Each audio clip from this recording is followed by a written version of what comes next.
Assalamualaikum warahmatullahi wabarakatuh. Waalaikumsalam warahmatullahi wabarakatuh. Bismillahirrahmanirrahim. Hamdan wa sana'an laka ya Allah, salatan wa salaman laka ya Habiballah wa ala alika wa ashabika ya khaira khalqillah laka ya Rasulullah wa li jami'i man itaba'adinaka ya Habiballah. Haqiqatan min ladun Adam la yamil qiyamah wa nakhussu khususan minhum ila hadratus Syekh Abdul Qadir Al-Jailani qaddasallahu sirrahu radhiyallahu lana wa lahumul Fatiha. A'udzu billahi minasy syaithanir rajim. Bismillahirrahmanirrahim. Alhamdulillahi rabbil alamin arrahmanir rahim maliki yaumiddin.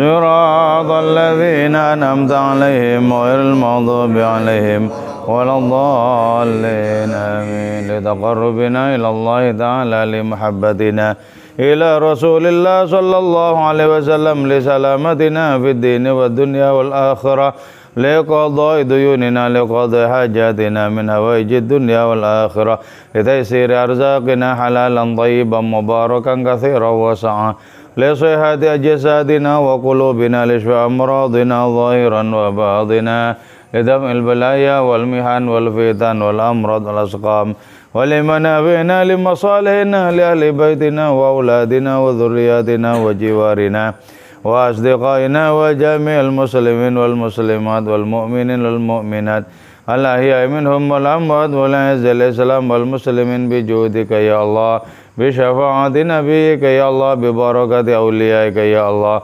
وبأسرار الفاتحة. أعوذ بالله من الشيطان. الحمد لله رب العالمين الرحمن الرحيم مالك يوم الدين.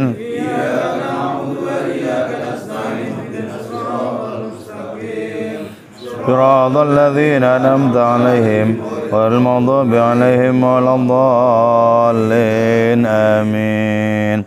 أعوذ بالله من الشيطان الرجيم. بسم الله الرحمن الرحيم. ذلك بأنهم قالوا لن تمسنا النار إلا أياما معدودات وغرهم في دينهم ما كانوا يفترون. Allah ruwiya diriwayatkan annahu apa sesungguhnya Kanjeng Rasul alaihi salatu wassalam dakhala memasuki Kanjeng Rasul itu madarisal Yahud terhadap madrasah kaum Yahudi. Faqala lahum maka berkata lahum kepada itu mereka Nu'aim bin Amr. Siapa Nu'aim bin Amr? Wal Harith bin Zaid dan Harith bin Zaid. Ala ayyidinin anta ya Muhammad, atas agama macam apa anta engkau ya Muhammad, wahai Nabi Muhammad. Faqalah maka bersabda Kanjeng Rasul Muhammad sallallahu alaihi wasallam, ala dini abi Ibrahim, atas agama bapakku, leluhurku, nenek moyangku Nabi Ibrahim alaihissalam. Faqala maka mengatakan itu Nu'aim, inna Ibrahim, sesungguhnya Nabi Ibrahim Yahudiyun, ialah orang Yahudi.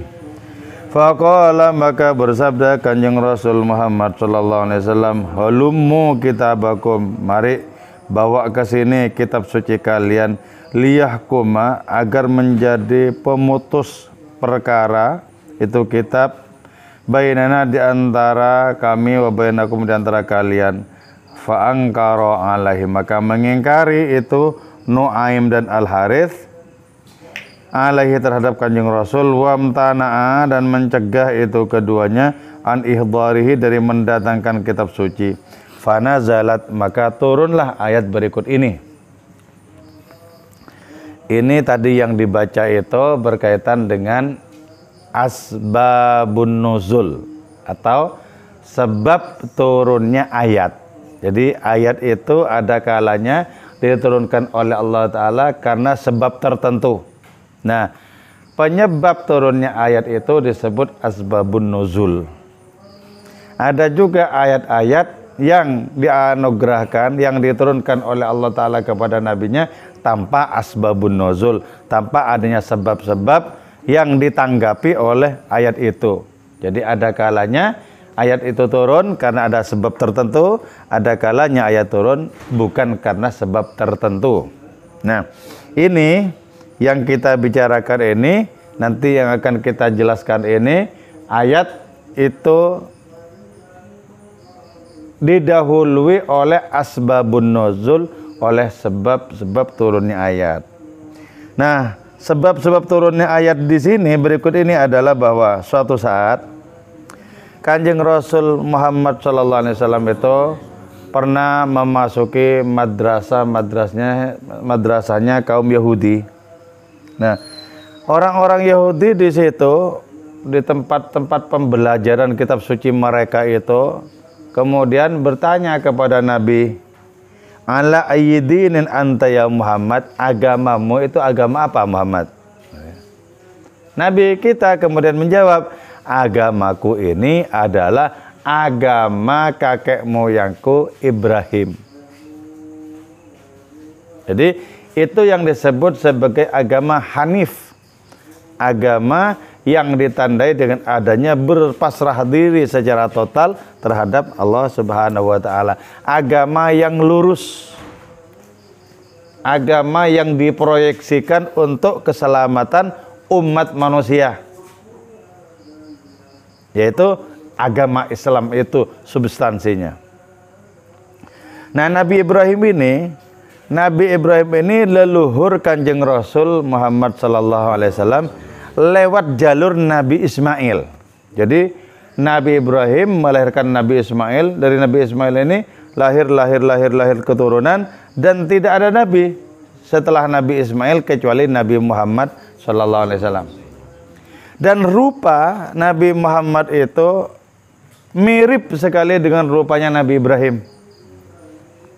Pernah suatu waktu Nabi kita itu bersabda, kalau kalian ingin tahu rupa Nabi Ibrahim, lihatlah rupa sahabatmu ini. Jadi nunjuk kepada dirinya sendiri, lihatlah rupa sahabatmu ini. Jadi Nabi itu secara rupa maupun secara spiritual itu mirip dengan Nabi Ibrahim. Makanya di dalam sholat itu adanya sholawat Ibrahimiyah, dinisbatkan kepada Nabi Ibrahim, bukan kepada nabi-nabi yang lain. Allahumma sholli ala sayyidina Muhammad wa ala ali sayyidina Muhammad kama shallaita ala sayyidina Ibrahim wa ala ali sayyidina Ibrahim wa barik ala sayyidina Muhammad wa ala ali sayyidina Muhammad kama barakta ala sayyidina Ibrahim wa ala ali sayyidina Ibrahim fil alamin innaka Hamidum Majid. Itu disebut salat Ibrahimiyah. Kenapa kok dinisbatkan kepada Nabi Ibrahim? Pertama, Nabi Ibrahim itu leluhurnya. Yang kedua, paling miripnya rupa orang dengan Kanjeng Rasul itu Nabi Ibrahim. Terus paling miripnya rohani Nabi dengan rohani Kanjeng Rasul itu rohaninya Nabi Ibrahim. Nah, orang-orang Yahudi itu mengklaim bahwa Nabi Ibrahim itu orang Yahudi. Jadi ya, perkara klaim-klaim itu dari dulu sudah. Klaim kebenaran itu dari dulu. Golongan kami benar, kalian salah. Itu dari dulu sudah klaim-klaim seperti itu. Nah, model klaim-klaim seperti itu menjadikan orang-orang itu bertikai atas nama agama, bertikai atas nama Tuhan. Kalau sudah saling klaim itu. Nah, di situ berarti apa? Agama itu dimungkinkan untuk menjadi akar dari persoalan agama itu. Agama juga dimungkinkan menjadi akar perdamaian. Nah, ketika akar perdamaian itu yang dikedepankan, maka agama akan memunculkan atmosfer kedamaian di tengah kehidupan sosial. Tapi ketika yang dikedepankan itu adalah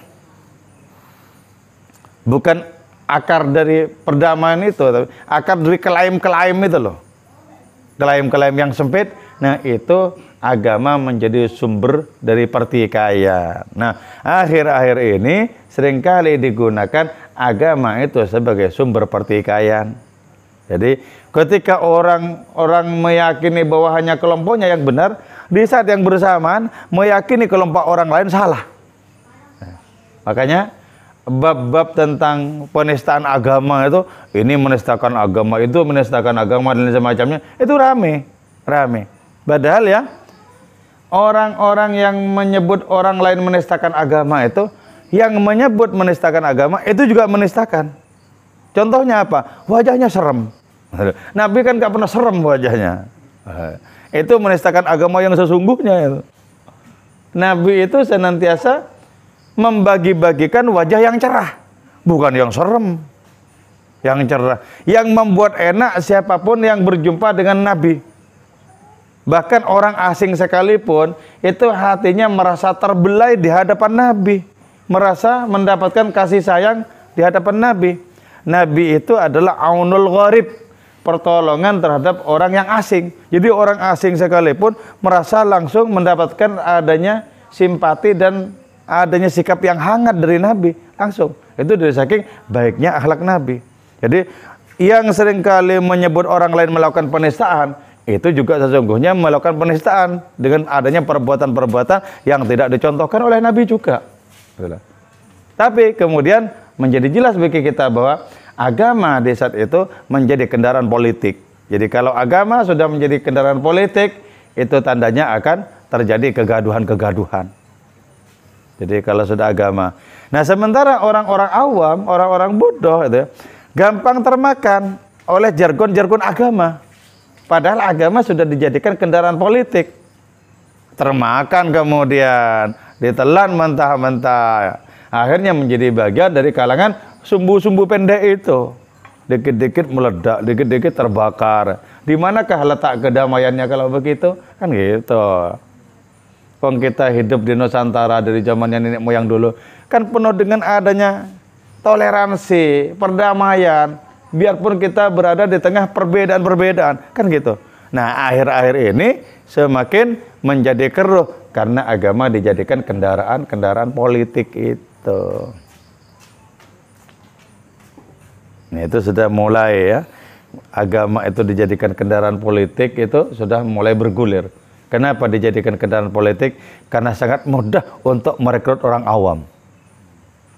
Mudah. Kalau memiliki pendidikan, ilmu pengetahuan, gak mungkin gampang termakan oleh adanya kendaraan-kendaraan politik seperti itu.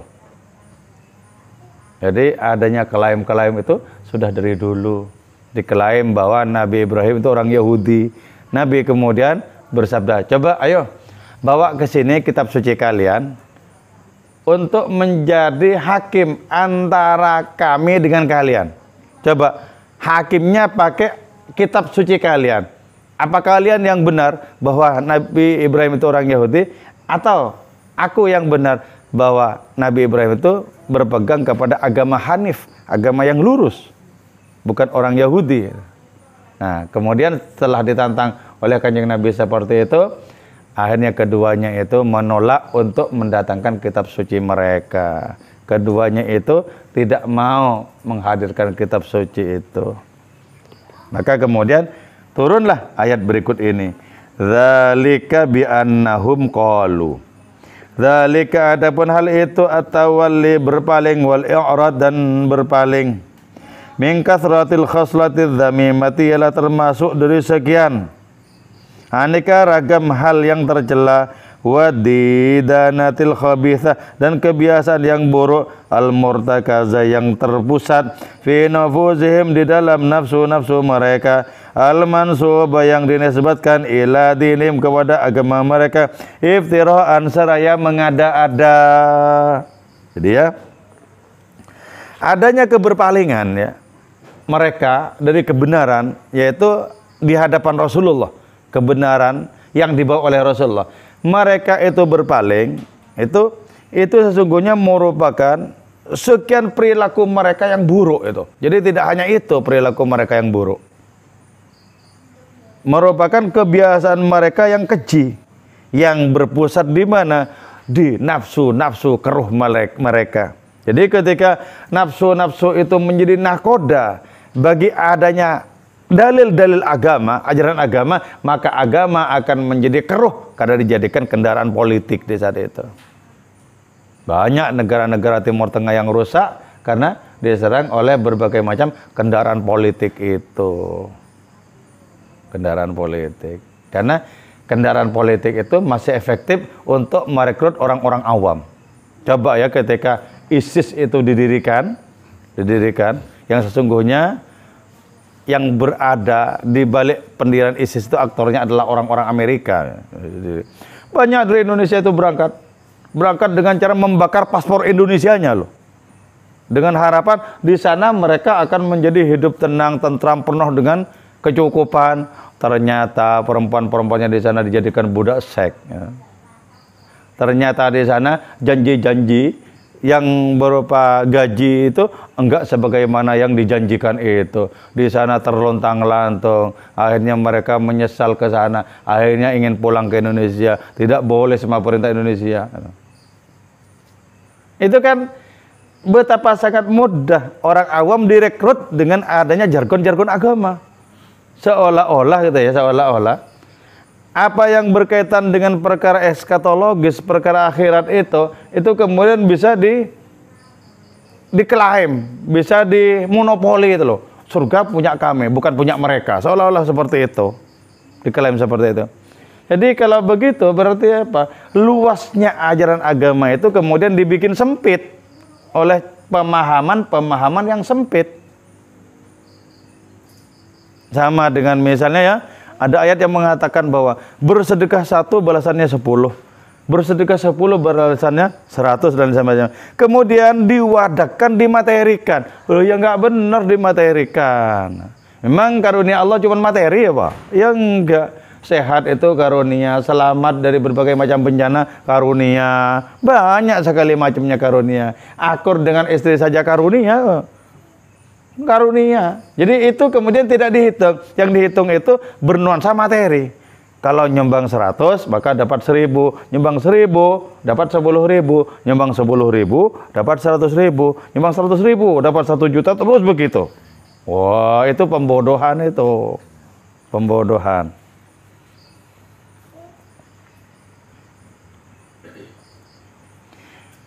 Jadi adanya mereka berpaling dari kebenaran itu karena apa?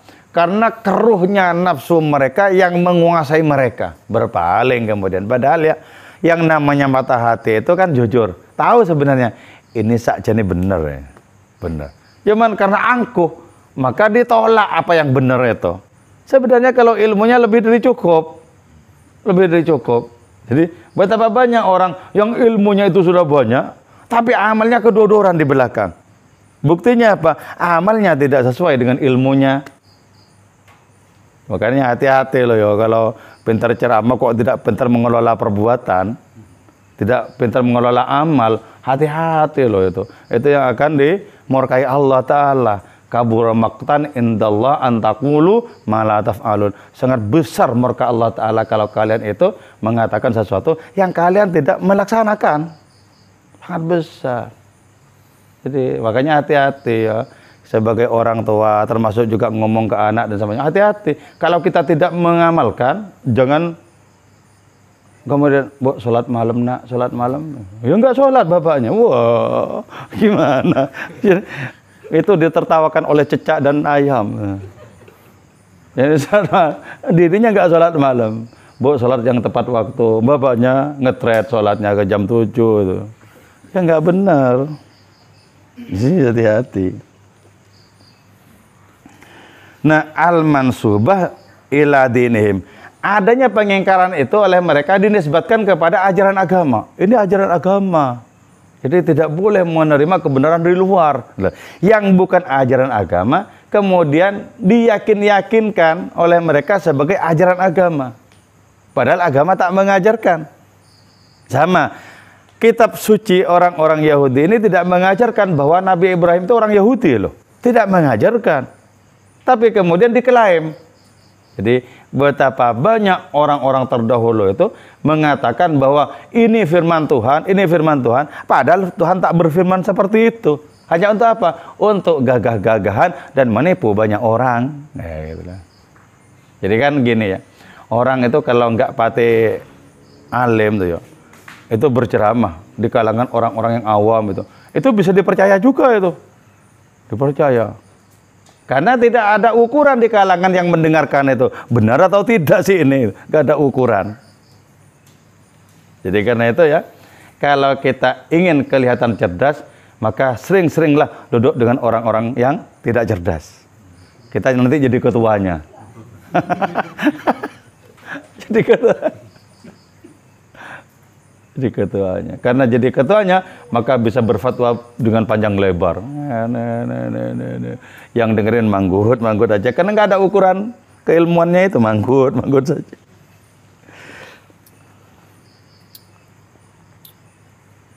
Bi'annahum, sesungguhnya itu mereka i'taqadu, meyakini mereka, qalu, mengatakan mereka, lan tamassana, tidak akanlah menyentuhna kepada kami annaru, apa-api, al-mu'adda yang disediakan, li jazail usad, untuk membalas orang-orang yang durhaka, illa ayyaman, kecuali pada hari-hari qalaila yang sedikit, ma'dudatin yang terhitung, sawaan sama saja, kanat ada dzunubuna, apa dosa-dosa kami, katsiratan ialah banyak, au qalilatan atau sedikit, shaghiratan kecil, au kabiratan atau besar. Jadi ya, mereka itu yang jelas-jelas ingkar itu kepada kebenaran, mengatakan kami tidak akan pernah tersentuh oleh api neraka kecuali hanya sebentar saja. Jadi ini untuk meringankan apa? Keyakinan orang-orang yang mengikuti mereka ini. Mari ikut golongan kami, cara menafsirkan kami kepada agama kami, toh walaupun kami itu dihukum di neraka, itu tidak akan lama gitu. Nanti berbondong-bondong ya. Orang-orang yang siap untuk digibul itu berbondong-bondong. Jadi ya. Makanya ya, di negara kita ini betapa banyak orang-orang itu kemakan hoax. Termasuk hoax agama itu loh. Hoax agama. Nah, padahal mestinya coba tanyakan kepada kiai yang alim gimana. Tidak lantas kemudian bertindak atas dasar fatwa-fatwa yang tidak berdasar. Coba tanyakan dulu, kalau punya guru, kalau punya kiai, tanyakan dulu gimana. Enggak langsung kemudian menjudgment atau menghakimi orang ini begini. Ya. Padahal tidak tahu tentang apa? Tentang adanya agama itu sendiri. Itu banyak terjadi itu kayak gitu tuh ya. Banyak terjadi. Jadi yang tidak ngerti agama sama sekali, kemudian ikut-ikutan berfatwa. Itu kalau sudah begitu, maka itu akan menyesatkan, akan membuat diri mereka juga sesat dan menyesatkan. Fadallu wa adallu. Jadi karena tidak menggunakan adanya ukuran-ukuran kebenaran itu.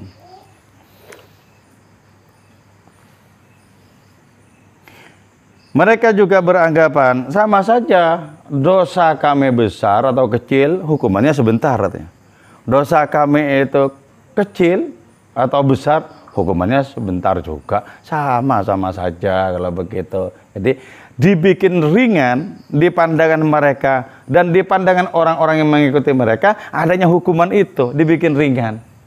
Agar apa? Agar orang-orang yang mau mengikuti mereka itu, walaupun suatu saat itu meyakini itu keliru, tapi karena sudah dibikin ringan anggapan terhadap adanya siksa itu, maka mereka tetap saja menerobos kebenaran itu. Diikuti kemudian. Jadi di akhir zaman itu ya, orang-orang yang betul-betul alim itu bisa jarang sekali pengikutnya itu. Tapi ya, yang baru belajar 4 hari 5 hari di Google semacamnya itu langsung diikuti. Ya, serba kebalik ya, serba kebalik. Orang-orang yang mondoknya puluhan tahun gitu, belum tentu diikuti itu. Padahal itu pasti lebih hati-hati dan lebih mensamudra keilmuannya itu. Belum tentu. Sehingga di zaman yang seperti sekarang, ukuran kebenaran itu tidak berkaitan dengan jumlahnya banyak pengikut. Tidak. Wong di antara nabi-nabi ya, dikisahkan dalam kitab Tarikhul Anbiya itu, di antara nabi-nabi itu ada yang pengikutnya cuma 4 orang loh. Padahal kelas nabi, di atasnya wali loh itu. Ada yang cuma 4 orang, 5 orang, ada yang 3 orang. Gitu. Jadi tidak berdasarkan dengan banyak jumlah pengikut kebenaran itu, enggak.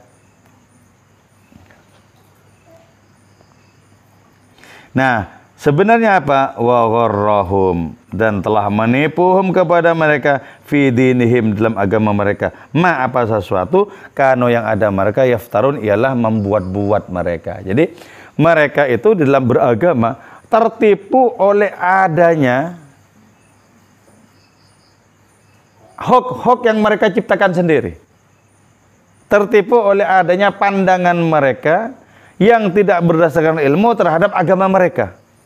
Makanya berpaling saja itu oleh mereka itu dipandang sebagai bagian dari ajaran agama, berpaling dari kebenaran orang-orang di luar itu. Padahal kalau betul-betul berpegang kepada ajaran agama, dimanapun kita menemukan kebenaran dari siapapun, itu harus kita ambil. Harus kita ambil. Sampai Sayyidina Ali itu menyatakan, unzur ma qala wala tanzur man qala. Pandanglah apa yang dikatakan, jangan pandang orangnya. Misalnya kalau orangnya disegani walaupun keliru diambil omongannya. Tapi kalau orang tidak memiliki martabat sosial apapun, omongannya seindah mungkin, sebenar mungkin, tidak begitu digubris. Gitu. Nah itu berarti tidak benar itu. Jadi ambillah apa yang dikatakan itu, kalau itu benar. Jangan kita terpaku kepada siapa yang mengatakan. Kalau sudah terpaku kepada siapa yang mengatakan, kalau orang itu kita hormati, maka sejelek apapun, sekeliru apapun perkataannya, akan kita ambil. Itu naudzubillah. Artinya apa? Ma yaftarun itu jur'uhum, keberanian mereka, ala dzambi, atas dosa, wal isyan, dan kemaksiatan. Ma yaftaruna, ma sesuatu, yaftaruna yang mengada-ada mereka, fi sya'ni dinim, dalam kondisi agama mereka, min amthali hadzal hadzayanat, dari adanya contoh-contoh halusinasi ini. Minha, ialah diantara itu halusinasi, qaulum, adapun ungkapan mereka, hadza ini. Jadi di dalam beragama itu banyak orang yang menciptakan halusinasi, menciptakan adanya bayangan-bayangan yang dikira diyakini sebagai bagian ajaran, tapi bukan sebenarnya. Bukan merupakan ajaran. Jadi bukan berpegang kepada ilmu pengetahuan yang benar tentang agama, tapi berpegang kepada adanya halusinasi. Adanya bayang-bayang yang mereka ciptakan sendiri. Gitu loh.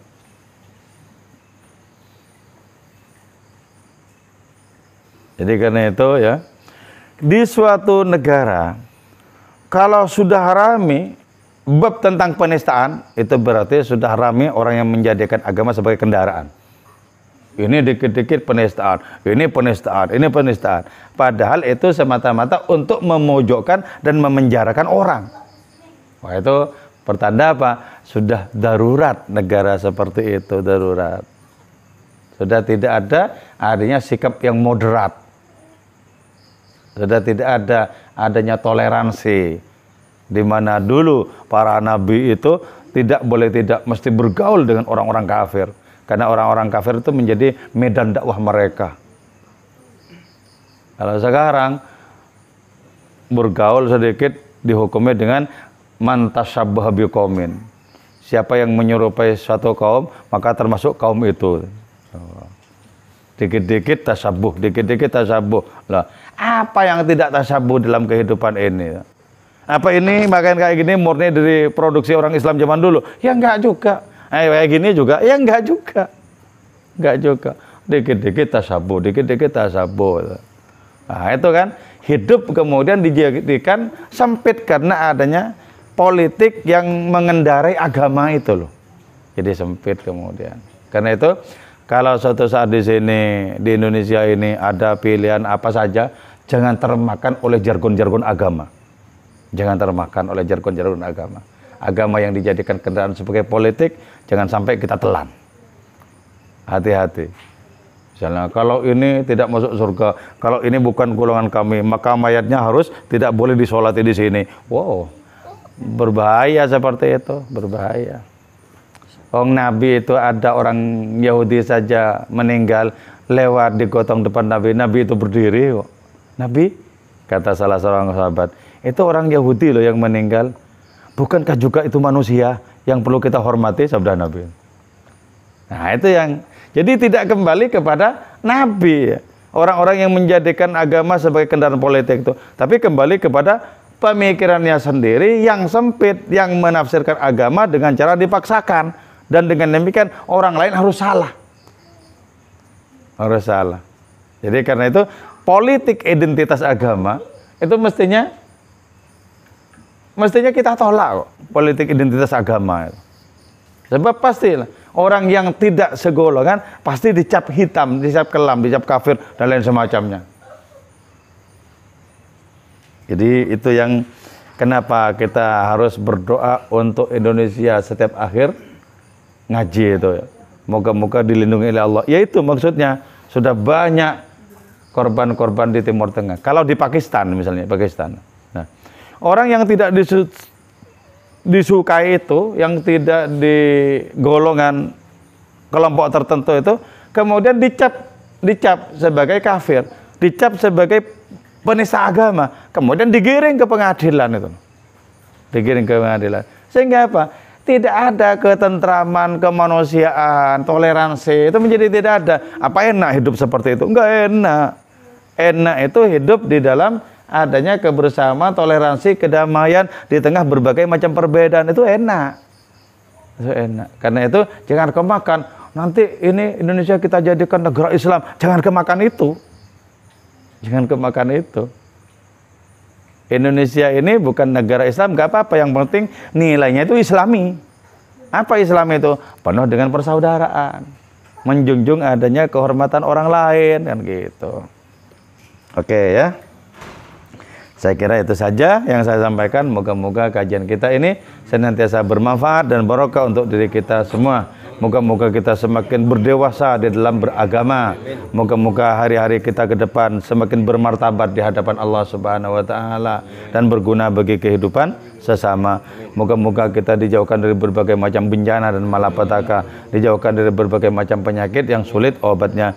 Moga-moga kita senantiasa sehat walafiat dan dianugerahi panjang umur oleh Allah Subhanahu wa taala. Moga-moga anak cucu keturunan kita menjadi orang-orang bertakwa kepada Allah Ta'ala dan mengikuti tauladan Kanjeng Rasul Muhammad SAW. Moga-moga negara kita Indonesia ini senantiasa dilindungi oleh Allah Subhanahu Wa Ta'ala dari berbagai macam perpecahan dan pertikaian. Amin ya mujibus sailin wal afa minkum. Wassalamualaikum warahmatullahi wabarakatuh. Maulaya salih